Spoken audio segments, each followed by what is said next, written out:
Got that. I see bottom.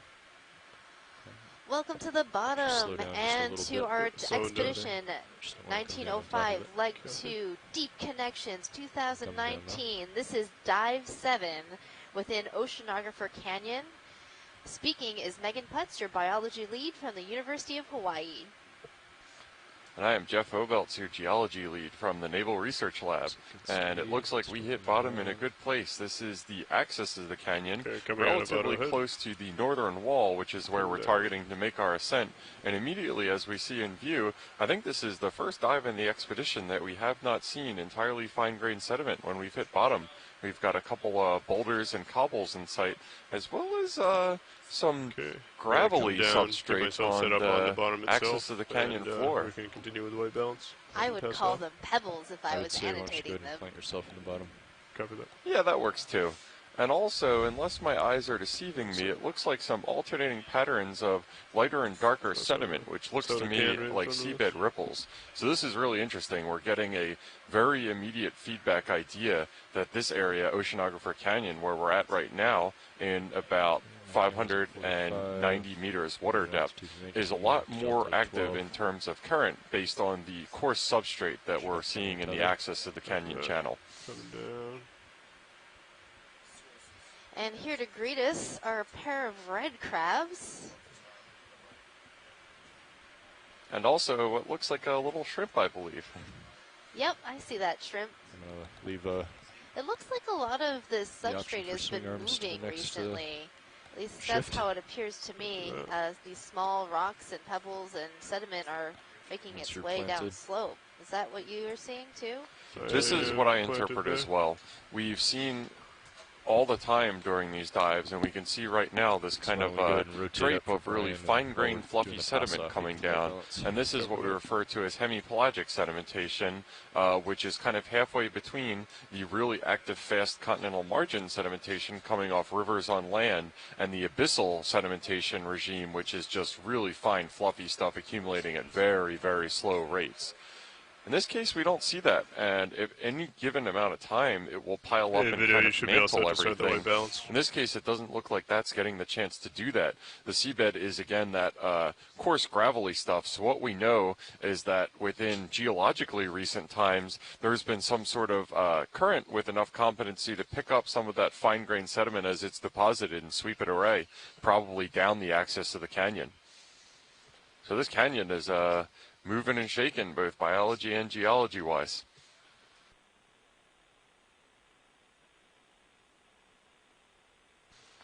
And bear with us for a moment. You're going to see a color chip on G2's display, and this is calibration for our video crew to account for the color difference from attenuation of light through the water column that is experienced between the site where we're at, again, almost 600 meters water depth, and on land.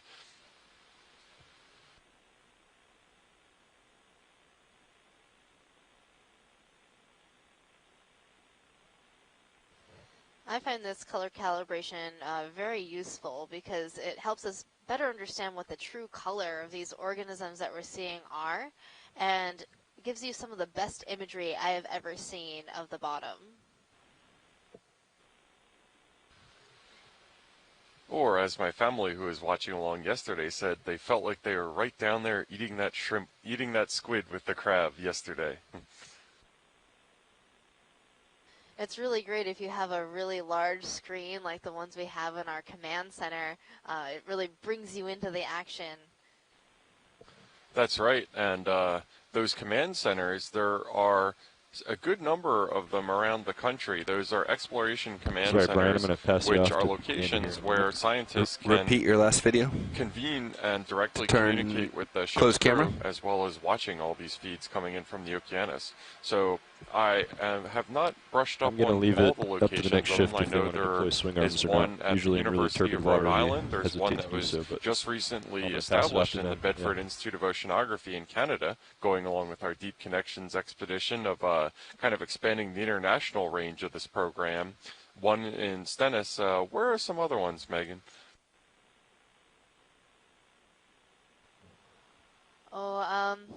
Well, there is one in Hawaii at the Inouye Institute, or Inouye Regional Center, the NOAA building on Ford Island.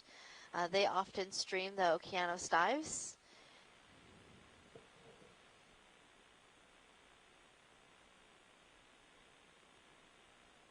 There are probably a number that we're forgetting off the list, and we're sorry if you're watching and we forgot your institute's name. There are quite a few, and it's hard to have them all memorized.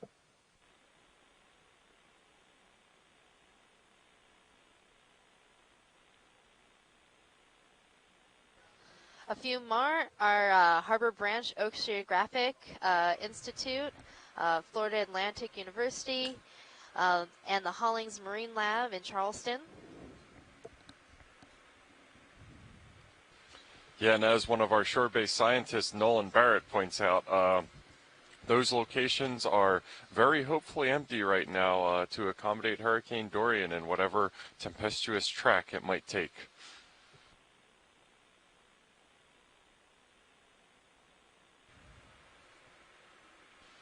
So as I mentioned a minute ago, this is the Deep Connections Expedition 2019. We always name our expeditions, and we always put a little bit of thought into what the name is going to be to try to make sure that it has some sort of meaning to it. So in this case, the Deep Connections has two meanings. It refers to the fact that this is a transboundary expedition. We started at Halifax, Nova Scotia, and had our first few dives in Canadian waters, and we have since transited into U.S. waters. So along with just being a transboundary expedition, we have also had an incredible amount of collaboration between U.S. and Canadian scientists, and some really great Canadian organizations. I should definitely shout out the Department of Fisheries and Oceanography Canada, as well as the Canadian Geological Survey, have given us a huge amount of feedback and local regional expertise in terms of the faunal assemblages that we see at these sites, geological context, how are we looking? Site selection, and just the kind of expertise that those of us who are generally used to working in U.S. waters can't bring to bear. That was one part of it. Still white the other part that came in on this is the features that we're diving on, which are submarine canyons and seamounts. Submarine canyons bridge the continental shelf, the relatively shallow areas close to land, with the deep sea. And the exchange of water, nutrients, materials, and biology through these canyons, which are really conduits between the deep sea and the continental shelf, are a deep connection that all kinds of oceanographic disciplines are interested in, because they're important to each of them in different ways. And the connections don't stop there. There are connections all throughout the ocean.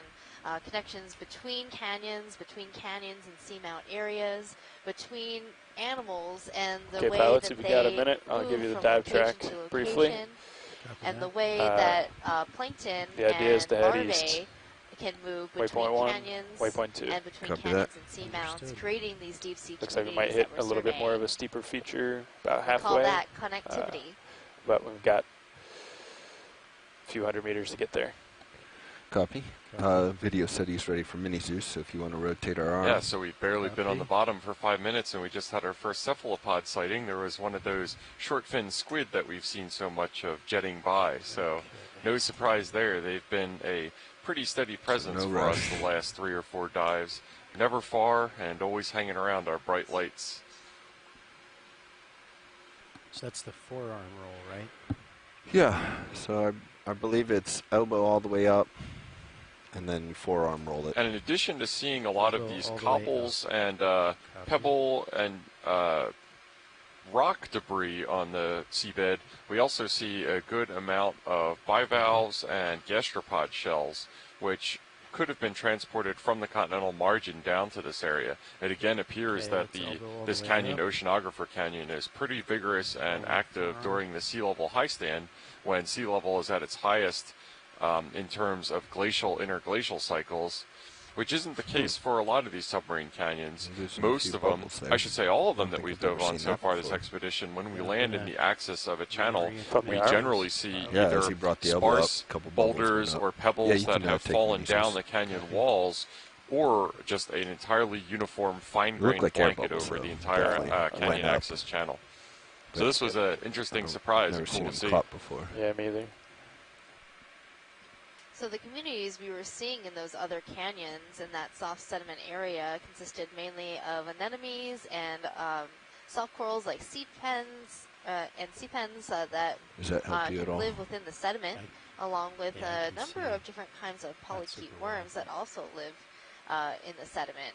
But it's when we get to these areas of hard substrate, pebbles, rocks, boulders, and consolidated substrates that we start to see are really, beautiful colonies and communities of corals and sponges.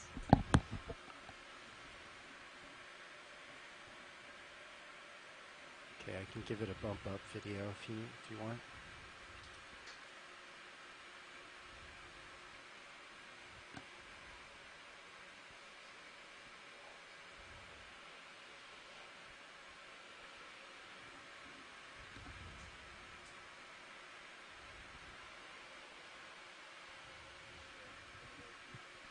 Yep, and we're just finishing up our color calibration right now. You can so see your that lower with swing the arm, color your chip on the lower side starboard of is Deep pointed Discoverer's in. left That's manipulator arm. giving your reflection, We I should believe. tuck Alright. that Although it away might in a be minute or two and upper begin arms our too. transit up the So, northern canyon in wall of that case, Oceanographer I would Canyon. want to go The approximate depth range of our planned waypoints for the dive Would that today be the are outboard between Yeah, you would go lower outboard. 590 and Although that may be an upper 275 meters main. water depth. Now, I hazard a guess that we're probably not Yeah, going it to make it doesn't- all the way through our planned dive track. seem like We're the inevitably lower going to outboard's stop and doing look at all anything. kinds of Oh, cool there we things, go. possibly That's even good take there. a couple samples, but we'll get as far as we Still can. got that flare video. I can try the uppers as well. All right.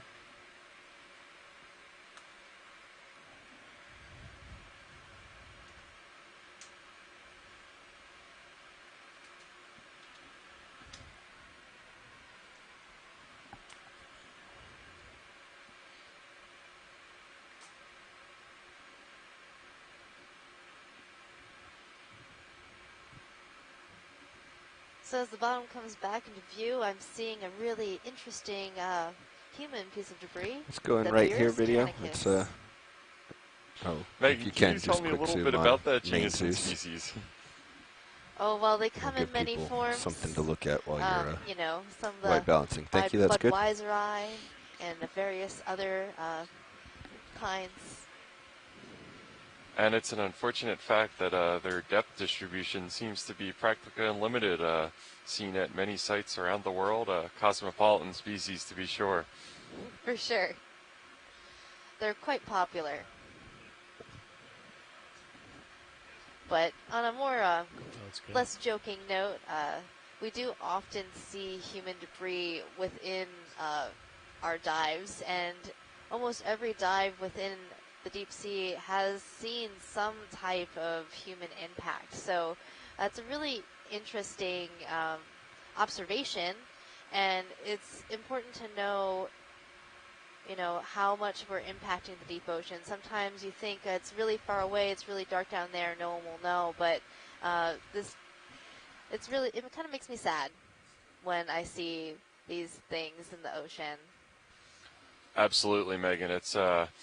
It's not a secret that most of the seabed hasn't been mapped or explored in the kind of way that we're doing right now. The commonly quoted figure is that 80 to 90% of the seabed hasn't been mapped in high-resolution multi-beam sonar of the type that the Okeanos Explorer has, and it's a little sad to going to location that human eyes have never been laid upon or haven't been mapped, and to find that we've already kind of spoiled it for ourselves with this trash all over the place. And it's to the point that geologists generally agree that we are now in the Anthropocene in terms of our geological epoch, which is a time at which it's the evidence of human remains will, even if all humanity just magically disappeared tomorrow, that human remains will persist in the geological record for thousands of years after we're gone.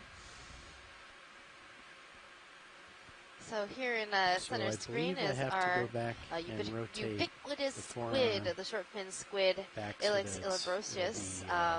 It is showing us how it likes to rest on the bottom during the day The- and is often more active at The night, color plate feeding on faces krill inboard. and other organisms. But it's all the way to the extent. And if we So, know anything which else about these probably squids' are at. behaviors that we've seen on this dive, they're waiting for us to frame up a nice, interesting shot of something that is not it, and then drifting gently into the view of our camera.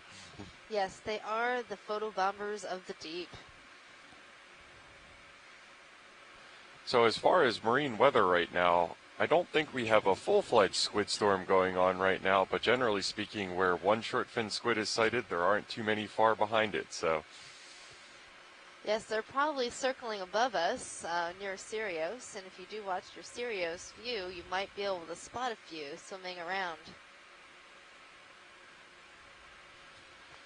Really active predators, in stark contrast to the really interesting red squid that we saw Is that yesterday, shoulder whose all the way scientific name just will not stick in my head no matter what. That's full short. That would be outboard. Magneteuthis Yep. magna. Here is full. I would bring That your elbow was just down on the before tip you of my see tongue, that. Megan. Copy. And that squid just had a really fascinating behavior where it was think you hanging can get neutrally buoyant the in the lights, water but- column with its really long arms hanging down, seeming to passively wait for food to come to it instead of actively hunting like our short-fin squid here seemed to do. So in a way, that Magneteuthis magna was kind of the Jesus. inverted Down. form of some of the monkfish that we've seen in our previous expeditions, which are just absolutely now you're happy to clear for hang your out on the shoulder. seabed and wait for food to come to it. Some of these short fin squid, they travel in these very large schools, and so that's why we're usually seeing so many of them at one time, and they're attracted to the ROV because of our lights. That's the me. krill and other animals that they might be Just getting feeding off on bottom, are so also see if I attracted can to get light, something and else to look at while squid, we're being particularly wrapping up. smart, have learned that by following us, they can get a good, quick meal. Yeah, so Deep Discoverer, the lower part of our The two-body forearm. ROV system, is now taking off the seabed, and I believe we're going to start transiting our stays- way Go ahead, towards here the video. planned waypoint of this dive, the first Go ahead, waypoint. co-pilot. The second Stays body inboard? of our ROV system, which What is on stays feet inboard? number 2, is called Sirius. light bar? Or And the, Sirius light target? floats above Color target? Deep Discoverer, Yes. illuminates So it, careful so on it's your wrist for there. safety factor. It's a second So view. I would wrist and right the all other the way. interesting function of Sorry, Sirius lining you up, is video. to take up all of the ship's movements in terms of heave and all that the ship is Okay, getting it's and Go ahead. of waves on the surface when there's a get a quick neutrally zoom of buoyant the cable feeding squid. between Sirius and Deep Discoverer that allows Deep Discoverer Now to your remain forearm more probably or less needs to rotate, unaffected it looks by like. topside motion of the ocean, Yeah, so I that think we can get all the these way back the other way amazingly is steady typical. zoom shots from the Okay, Zeus all the way camera around. on Yeah. Deep Discoverer. Alright. And that'll keep it inboard. Copy. Yeah, and we're just taking a closer look That's at a our quick short snap. fin squid here, and you'll notice that if it looks like the colors are changing on the squid, your eyes actually aren't deceiving you. I think the way you're Those are headed the was, chromophores or like photophores. counterclockwise. Chromatophores. Sorry. So the Then you might have to chromatophores wrist are what back out allow the other the way, squid and other cephalopods but to change their color. They're specialized cells within the skin of the Gets animal a little that slow open and sometimes, close but to reveal should the keep coming if you pigment that's give it a inside. little more. Alright. So keep coming around all the way clockwise. And if you wrist look, out. the lighter areas, there's a very small dot in the middle, Yeah, and then looking it'll good. Is that flicker full and zoom? expand, and then right in the darker band of Yeah, the that's- squid, you can see that Other those way. chromatophores Yeah, that looks are pretty fully good. And open, then making if you them can look you can see fully it in brown the that port rail area. cam. Yep. Then you can start to come down on the elbow. Another thing that you might notice, since So we're focusing shoulder on squid joint should anatomy be your here, first thing. is the All the way to mantle, port, or all the the main way up. part of its body Shoulder is is all the pulsing. way up, And that's the way that all a the squid way out. moves, is it jets Okay, water and then through the mantle you to wrist fire right so that backwards your when it needs to wrist move, is pointed which is how out. they get that really fast rate of speed. Between that and fluttering the A wings decent on the amount. end of its mantle that you see, they're incredibly Once you know fast and that's gonna be incredibly clear, agile, and you'll then probably you get to see that into get play your- at some point during this dive. Elbow down. Yeah, your Yeah. elbow and your forearms into where they need to be. We can come wide This here. squid is There's a shell acting very above that I nicely want to for snap its in. close-up Right photo there. shoot. What a great modeling Let's squid. go to the shell. I think it thinks it's about time we focused in on it instead of the other stuff that we tended to look at when the squid storm was circling around. I'll be elbow all the way down, and then so here use we're my rail seeing cam over there to kind of gastropod shell or slowly snail bring shell. the Not wrist back the entirely other convinced direction. that this specimen is alive, And the but it is a starboard good manip observation. helps too. Oh, gotcha. Yep. That's right, and given the amount of energy that we know is moving through the axis of the submarine canyon, this might actually be sourced from the continental shelf in much shallower or even beach waters and has been transported across the shelf by waves and currents, or maybe resuspended by storms after initial deposition before making its way to the mouth of Oceanographer Canyon and starting its journey downslope to the deep sea. That's kind of, again, the role of these canyons as conduits of material between the shallow continental shelf and the deep sea. And hearkening back to something that we were talking about a minute ago, that's also possibly a reason why we're seeing this trash here, is it wasn't thrown overboard. It was something from much shallower in the water and was transported here just like that shell. Well, actually, it's pilot. I was just going to jump in and quickly say that we're already here. Thank you for your patience as we conducted our white balance.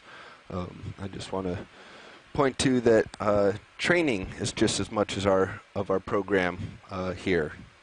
We're exploring, and we're also training engineers, and that's kind of what we were doing this morning. We had a few newer guys in the front row here acquiring bottom and conducting the white balance, so it took a little bit longer than usual, but to us and to NOAA, that's just as an important part of this program, is training, the next generation of scientists and engineers to do what we're doing.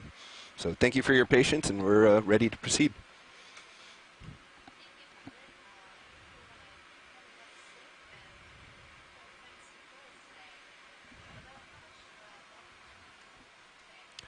My nav will let you know shortly. Yeah, stand by. Let me get that for you, Watchlead.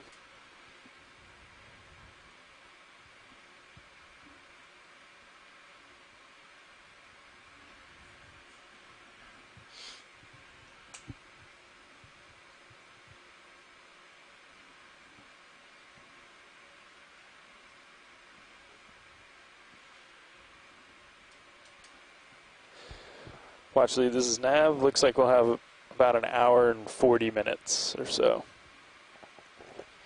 You got it.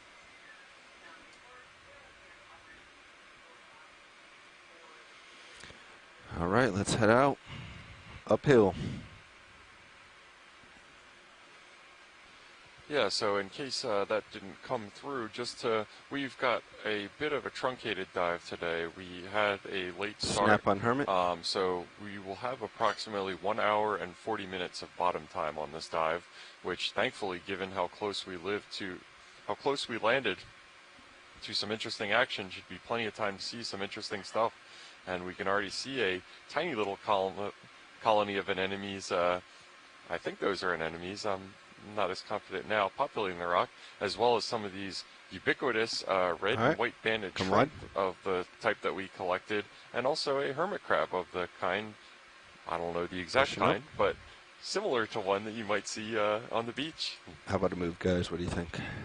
Sounds good. For it. Looks like So we'll be heading 100. Crab, but I'm sure Mary Wixton from Copy Texas that. A&M, Okay, who's coming to expert right. in crustaceans, Start with might 30. have an ID. I know one thing do about 40. hermit crabs is one We of the better expecting it ways pretty flat. to Do you figure want to out go what shorter in family this they water? might belong to is Yeah, determine probably. which claw is larger. We Right can do 20 claw to or start. left See how it claw. goes. And those anemones We're shallow that we today. spotted They'll could happen fast. possibly Yep. be a type of coral. 20 meters, 100 on the way. So Copy that. I'm at 8.5 next time we see right now, those, it might be pilot. good I'm to gonna take a little bit rotate more of a over look as you so we get can just determine more what to kind of starboard. animal that is. And yes, those shrimps that we were seeing were the Plesionica shrimps that we did make a collection of that were just covering all of their dives yesterday and the day before. And those are the ones, the common name is possum shrimp, is that correct? Rotate over to 100, No, pilot. the possum shrimp are the mysid shrimps, so those are the ones that have the brood pouch underneath them. They tend to be very small with extremely large eyes. The Plesionica shrimps, I'm not sure if they have an actual common name, That's 100. but they are a type of caridid shrimp, which means that their first pleon overlaps the third pleon. And those pleons that I'm talking about are the different scales as part of the tail of the shrimp.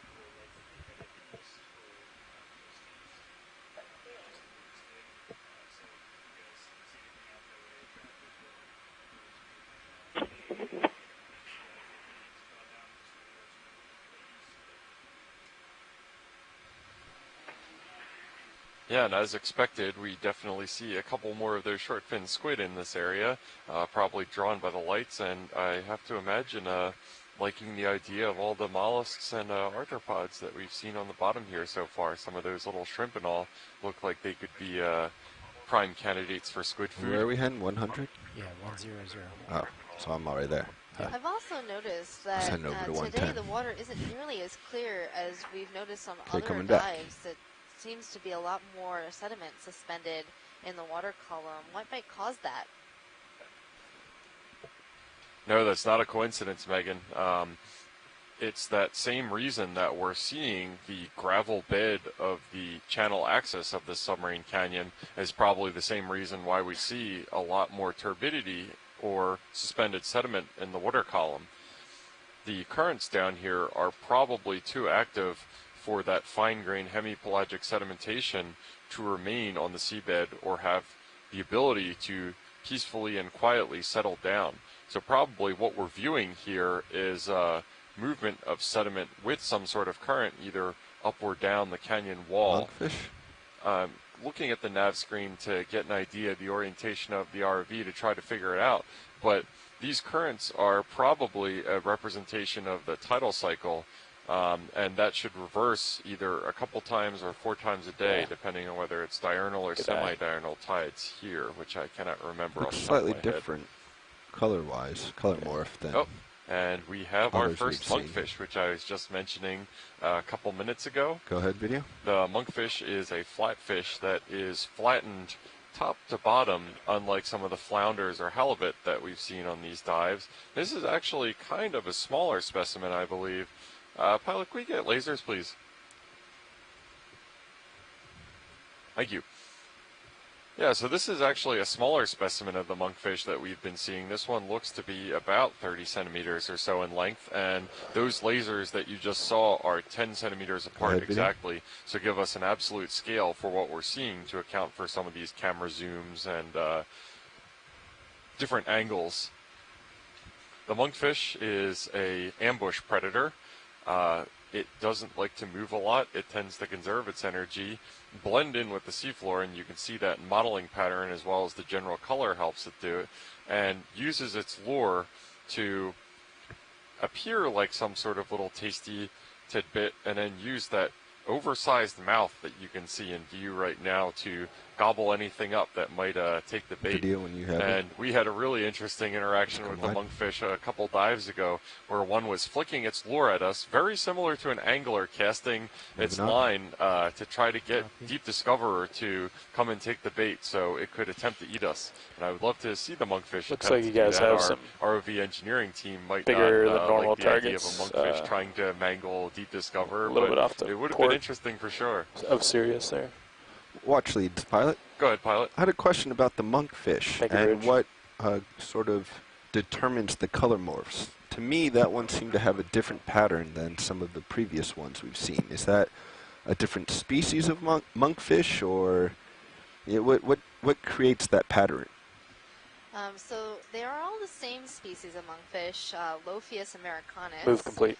And the color morph, it could just be sort of a natural variation within the population, but oftentimes fish color can change a little bit with how they're feeling or with their environment.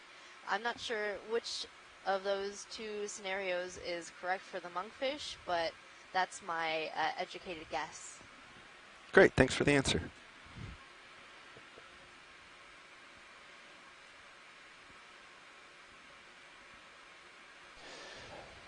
Let's snap here, see what this is.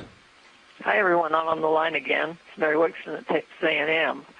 The common name for those shrimp is called striped shrimp, but the trouble is that there are a lot of species of so-called striped shrimp, and some of them are not striped. They're bright red, so that's the best we can do for the moment.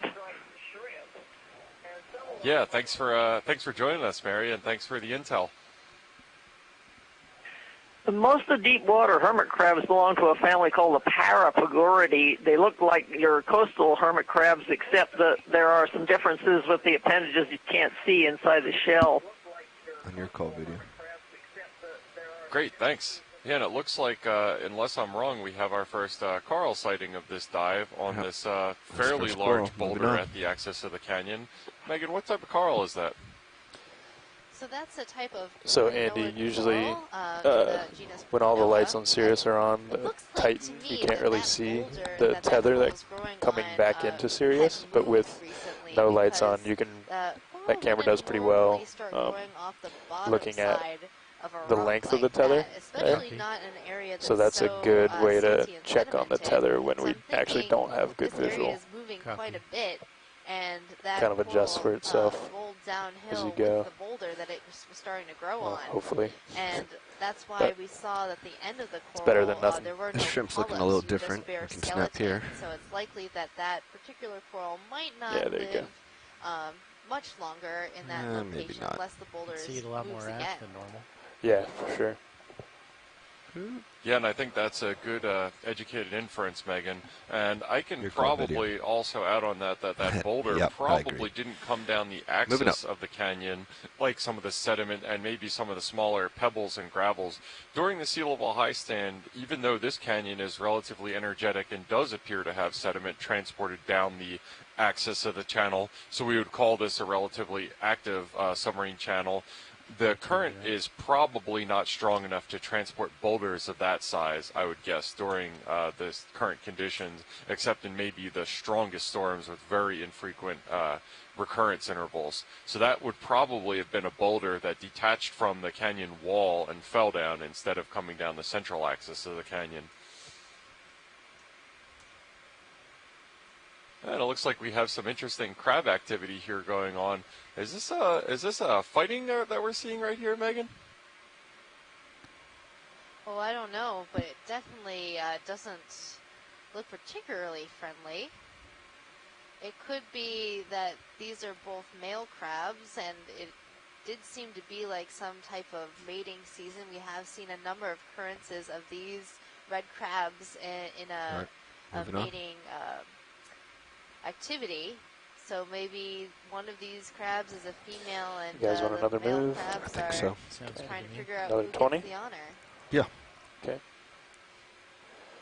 Yeah, and we'll Another leave them to that activity as we transverse further upslope right now. Okay. And this is just, again, it's really notable looking at this. This is similar slopes to, I'm thinking back to a couple of our dives in the Northeast Channel area or the higher up area of the unnamed minor canyon north of Kinlan Canyon. We're seeing similar slopes, but you'll notice that the substrate is pretty much the same as what we were seeing on the floor of the submarine channel.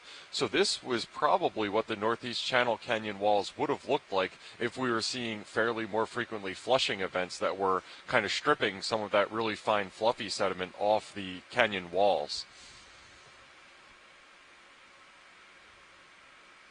And this is probably also a little bit more of an insight into why the canyon walls can't maintain those steep sheer angles that we were seeing a little bit yesterday, because it's mostly unconsolidated material that we're seeing right here, which is kind of gravel and pebbles. So this could be debris that just gradually piles up at the base of the canyon as mass failures happens and further up the walls, and then again it would get mantled by that really fine-grained sediment over time if there wasn't some current movement, fairly vigorous current movement, and that could also be down the axis of the canyon, or it could be currents or density currents cascading down the canyon walls that are just really kind of keeping this clean. Rotating now. Starting to get out. Do you think that the movement of the sediment and other small class have been really relatively consistent within this history? Do you think what we're seeing today is what a normal day in this canyon, in this area, might look like? It's hard to be sure of that, Megan, and it's a good question. It's one of the reasons why a lot of study of the submarine canyon relies on time series observations or putting instruments out that can monitor over a period of time instead of the kind of snapshot observations that we're getting right now by doing these ROV dives. Let's go in on fish, please. This will get you kind of a census of species distribution as well as current type, but not constant. And what are we looking at here? This little guy floating through the water column right here. Well, it's a fish.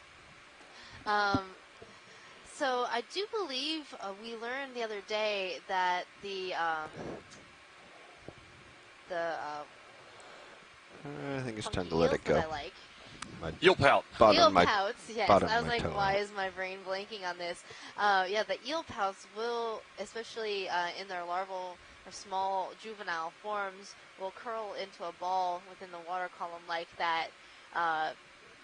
So I'm thinking that that might be a juvenile eel pout. I'm going to run off to port real quick, or just I tell you what else, our physical oceanographic colleagues probably would have used that eel pout larvae as a passive tracer for the speed of the current at the bottom of this canyon. It didn't look like it was fighting against the current. It was a large enough object to kind of track and get an idea of the motion of the water that's moving through it. And just based on eyeballing that with currents that I've seen before, I would probably put this bottom current somewhere in the region of 30 centimeters per second or something like that, which isn't super quick. For reference, something like the Gulf Stream, which is a very vigorous current, is over 1 meter per second, but it is within the range of movement and velocity to entrain or pick up some of this really fine-grained fluffy sediment and keep it moving down the axis of the canyon. That's a really good point. Another way we can determine current is to manipulate our arm perhaps into the sediment and watch as the sediment dust rolls away, and we can understand how fast and what direction the current is coming in. What do you think this is at the base here? If we can't find, a nice helpful fish to show us the way. Sea star? Yeah, I think it's a sea star. It's a strangely shaped one. Yeah, we're going to set up nice and close for this one. Oh, and it looks like we have our first echinoderm of the cruise. And that ship move is close to being done, I believe, so you guys are okay. It's a really interesting color variation on this sea star, and I'm almost wondering there for if you, we've video. seen something like it before, or if this is a completely new observation for and look our at that. I particular almost set down on a monkfish. Blended right in. I didn't see that monkfish either. All right, let's go for star. So the monkfish was also showing us how its blending in capabilities can be really fascinating. Didn't even see it until we got close. So this sea star is extraordinarily beautiful. Going back. If we're lucky, Chris Ma will call in and let us know a little bit more about it. I've never seen one like this. It's a new star for me. And I'm also seeing it looks like a chitin, superficially similar to one that we collected off a sponge in the lower right corner of the screen. Come on, camera. That's a really extravagant color this sea star is. So these little lighter colored tentacle-like things that you're seeing all over the surface of the sea star are papillae. And when a sea star has its papillae sticking out, it means it's pretty happy. Is that Chris Mulleye here on the line? Hey, what's up? I see you have an interesting animal on your screen. Yes, we do. So, so in one sense, this is another Pyranid, and I think this might actually be a color morph of the same species we've been seeing, Chondroster grandis. However, because we do not know these animals particularly well, and because the characteristics used to tell them apart are very indistinct, it's very difficult to tell sort of which one of these animals we've been looking at might actually be something distinctly different or simply variation of the same species. So just just from the external appearance, this could ready if you are. very well be the same thing that we saw the other day feeding on the Cantha. But obviously it has a very distinct, sort of yellow and purple pattern. Is it that smaller one buried there are lots of possible reasons why individual species vary, anything from just sort of just random variation to perhaps the fact that they feed on separate types of prey. That there's a little 5-rayed star over in the corner on the right, and so these could also affect the coloration that the animals have. We're probably going to bounce a lot, though. I suspect that this particular group would probably not only require sort of more collections to work out, but it would require molecular data. Simply examining them might not necessarily allow us give us the data we'd need to figure them out, because they're pretty complicated.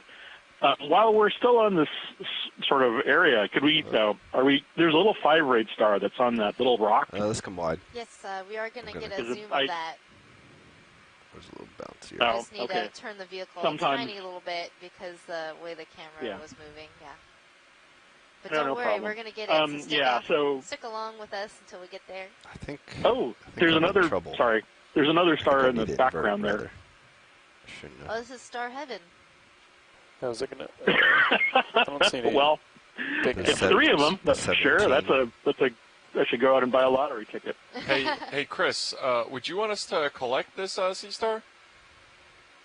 No, it's a bigger problem than. It's a bigger question than I sort of want to deal with right now, and it would probably not be something that I would, given the time constraints and whatnot today, I'd say we can let this one go. I'd be curious to see what that one in the back, though, is. I think it might be clear now. Sure, yeah, we'll try to get a zoom on that, and thanks for joining us and dropping some echinoderm knowledge on us, as always. No, I'm still hoping we can get to see that one in the back also. There's a sort of cookie star or ravioli star, as Twitter deemed it, sort of in the back there, in the behind the rocks. It's pretty farther along. Dusty, I think, for ravioli star. Pilot, can we get a zoom on these little star after we're done with this one to the upper right of where we're at right now? Yeah, we'll try it. Awesome. Thank you. Looking at these. Sorry, So we're zooming in on that super small 5-rayed star. We can try the headlights, but the amount of sediment in the water. Go ahead, try headlights. Yeah. So this is probably a pedicelasterid. So basically, if you think about the Asterias that occur on the on the intertidal zones that you might encounter if you're on the temperate East Coast or Piesaster on the West Coast. Their deep-sea relatives are, if you think about the earliest members of that group, their relatives are more like other sea stars than like the ones that are intertidal. So this is probably a group that, I guess, just to cut to the chase, I know people hate using the word primitive, but people often think of this group, the pedicelasterids, as being the early branches, the primitive branches of this group of sea stars, and they're often found in extremely deep water, and so this fits that bill precisely. If we were to collect it, it would have like 2 rows of tube feet as opposed to the other groups that have 4. And they'd have probably sort of pedicelaria on the surface of the animal rather than in big tufts as you would like on the intertidal species. Oh, this is another one of these. Okay, go ahead. I think it might be a different color morph of what we were looking at before. I'm not sure. We're zooming in now. Is one of those. It's. Yeah, this is one of these frustrating. Light bars on. But see, I know this is going to seem almost arbitrary, but this is, believe it or not, this is a separate genus of Pyranid. Oh, it is. This one is actually called Pyranea hispida. And I can tell that because of the shape and because of the way the papula are arranged. So the papula are the gills, And if you'll notice that in the purple one that we were looking at, they're arranged in kind of distinct serial series. I mean, they're arranged in very single, as single, patterns down each arm. This one has papillae that are arranged in big sort of patterns in big regions all over the surface of the disk. So, so the thing is, with all of the members of this family, the bodies are covered by a really fleshy tissue, and so there are actually very few characteristics on the surface of the body. And whereas if we were looking at one of these other kinds of sea stars with lots of features, with little plates and spines and things like that, they have lots of characteristics that we can use to distinguish between different groups. This particular group, because the characteristic is big fleshy covering on the surface, there's actually very few characters that we can tell them apart. And they have, as you can see with the fact that they're very superficially similar to one another.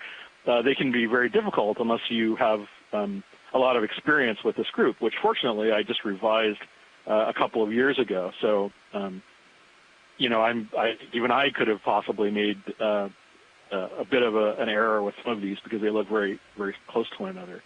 But yeah, I'm always happy to see them. I don't know why there are so many perenniads in this area as opposed to most other places. When you encounter a perenniad, there's one, because that's how weird they are. Same thing. But for some reason, in the North Atlantic region, over on this coast and in Europe, there's like 5 or 6 of them. And I was going back through the video of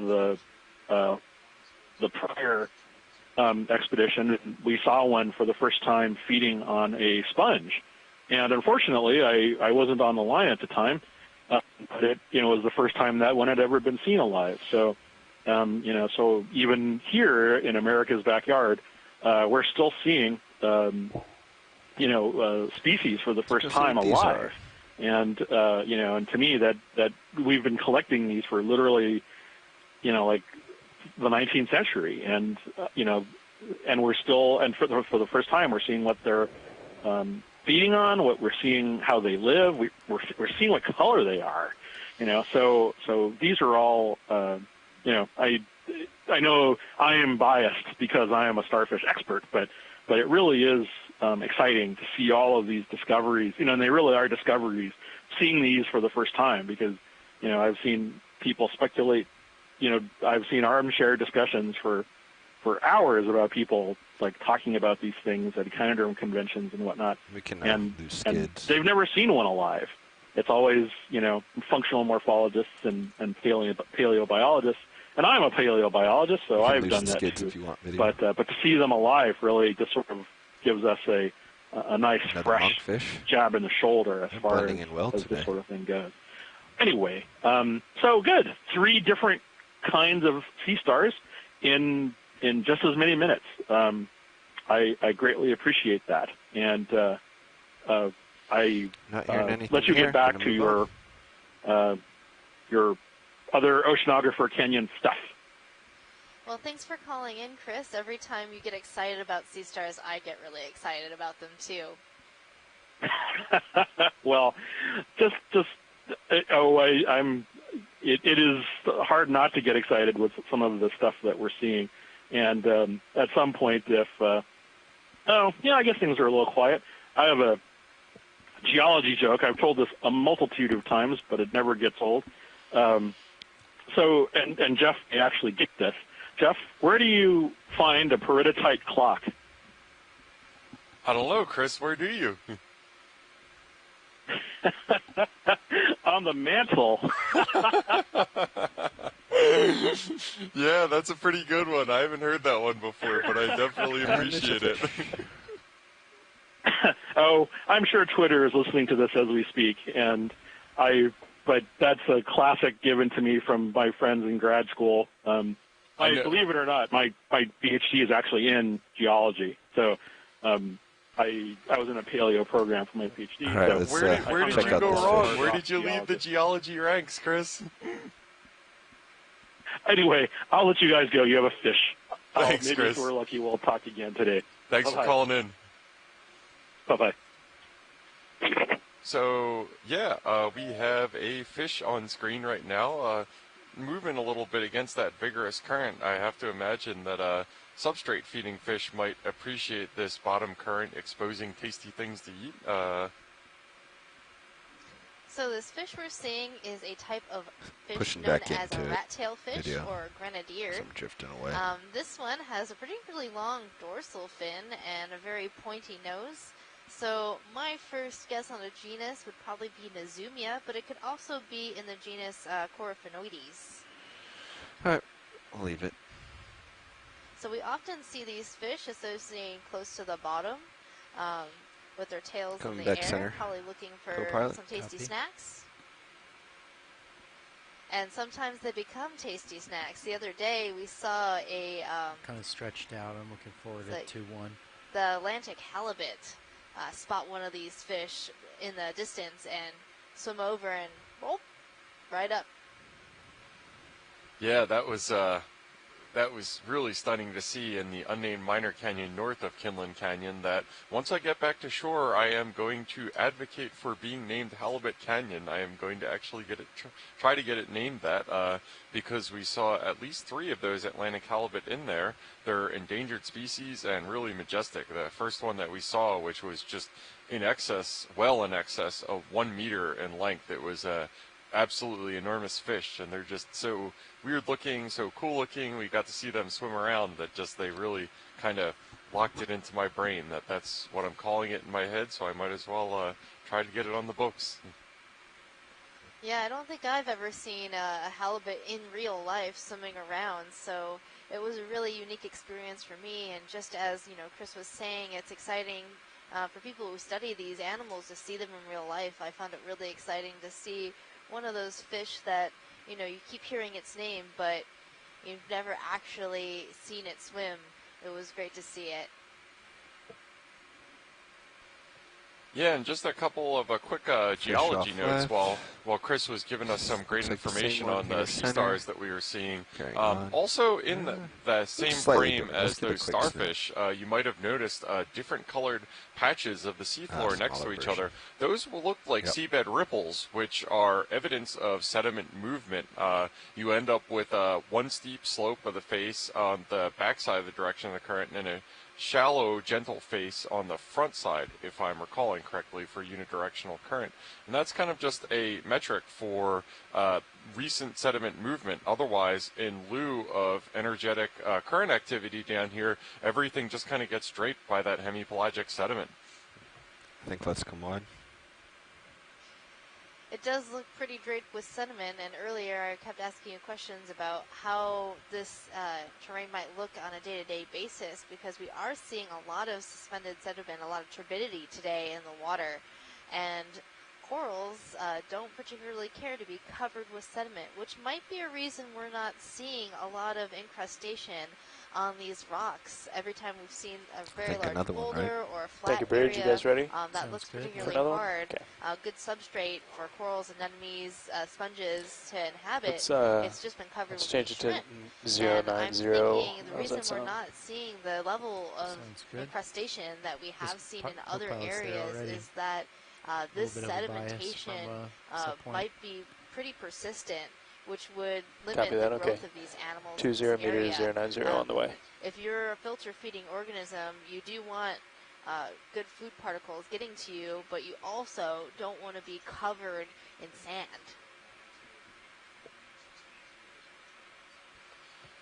And one other quick geological note is a couple of those really large boulders that we saw at the beginning of this dive that I was speculating came off the walls of the canyon. The other possible source of them, as we talked a lot in some of our higher latitude dives, and as confirmed by Jason Chater at the USGS, is that ice-rafted glacial debris are well known in Oceanographer Canyon at this general depth range and even shallower on the east wall. So those could have been dropped there by icebergs calving off the Laurentide ice sheet, which was prevalent prevalent in this area between approximately 95,000 and 20,000 years before present.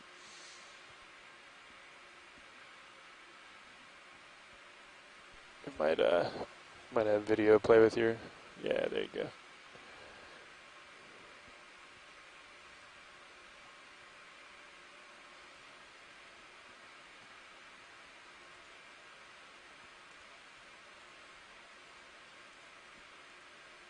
Yeah, and I was actually going to ask you, Megan, about the general turbidity of this area and how that would play with the corals that tend to be filter feeders. It almost seems like it might be too much of a good thing in that they like currents to bring their food to them, but I think probably when it starts entraining sediment from the seabed and bringing it up, it's kind of like anybody who's tried to eat something at the beach and gotten a mouthful of sand with their fries or something like that. Not too delicious.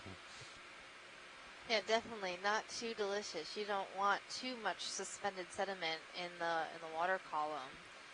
So when we're creating these predictive models, a lot of different factors go into the model, and one of them being, you know, the presence of hard substrate, which is one of the #1 factors to determining whether corals and sponges can live in an area, because there are certain species and groups of corals and sponges that are specially modified to live in soft sediment sandy areas, but the vast majority of those big dense community forming, reef forming corals and sponges grow on hard substrate areas, and they also need consistent strong current that'll bring food particles to them. So the more food coming to the animals themselves, the more likely you'll have a very dense and diverse community. However, if there is too much sediment, the animals can be smothered and not able to grow, and so that might limit what you might see in an area. So we need to take these different factors into our model in order to better understand what the species distribution of different animals are and their habitat suitability is within an area.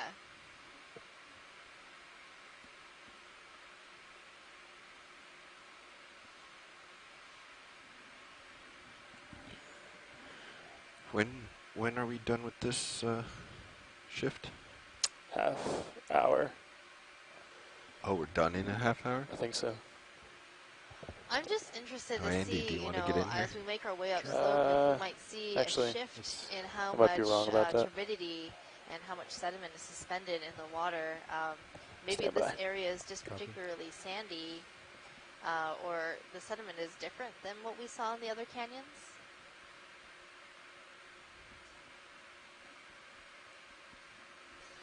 Yeah, generally speaking, as you might imagine, the amount of sediment in the water column generally decreases as you get farther away from the bottom. That might also apply to when we're ascending up the canyon walls, unless these currents that we're getting right now are actually stripping sediment off the canyon walls and carrying it sideways, instead of this just being a case at the start of the dive, where what we were in this kind of turbid waters is coming off the axis of the canyon channel itself. But in general, I would have to assume that as we get higher up the canyon walls, the turbidity should die down a little bit, I would hazard to guess. I hope so, otherwise we might not see coral and sponge communities today. But we also have a pretty shortened dive, so we're going to make as many tracks as we can to see what we can see today. And even if we don't see any corals and sponges or great sheer cliff walls, we have seen a lot of really great animals. So we've got those red crabs, the shrimps, the monkfish, and all those great sea stars that we just saw and learned a bit about. You should be familiar with those autos. So, are we underway right now? We are, but we are approaching the end of that move. The amount of turbidity we're seeing might be related to how shallow we are or how close to the head of the canyon we are? Belay my last, we are no longer underway. Yeah, so that's definitely a possibility. This isn't the shallowest dive we've had on this expedition so far. That would belong to the Vizela Sponge Grounds site that we were at. That Vizela sponge ground site was upslope, so closer to land than the head of the submarine canyon that was closest to it. That might be the difference, is that for this dive, we're definitely within the actual channel of the submarine canyon itself, so these tidal currents and various other currents are already probably being focused by the shape of the canyon. If you can think of sticking your finger over a hose, how the water coming out gets faster, it's kind of the same thing when you have water moving across the continental shelf and all of a sudden it gets narrowed down by the shape of a submarine canyon. The same effect happens.